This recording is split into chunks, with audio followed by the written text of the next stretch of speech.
Hey all, I was going through and grading some of these questions, and I wanted to point out something that Kenneth did, and he did it wonderfully. So I wanted to point it out so you guys can look and see what he did and what I was looking for. So Kenneth went along and he already answered some questions that an individual had posted.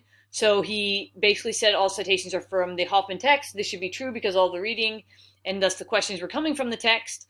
So he goes through and reads them, and then as I asked him to do, he rates the questions out of 10. I'm rating this at 3 out of 10 because it was pretty easy to answer. Honestly, the questions don't even go beyond page 7 in the text, and there are 43 pages full of useful content. They don't beg for critical thought, but ask to essentially fill in questions, etc., etc.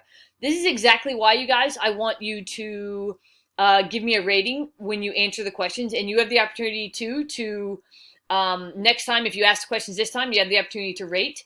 But this is exactly what I wanted you to do here. So please take a look at what Kenneth did, and please do the same. If you found the questions, did you learn anything from it? Again, this is this idea that we're just trying to learn from each other, and hopefully people are putting in the same amount of effort as the people asking the questions that are answering the questions. Okay, so thank you, Kenneth, for providing this, and I look forward to more feedback like this going forward. Okie doke, bye bye.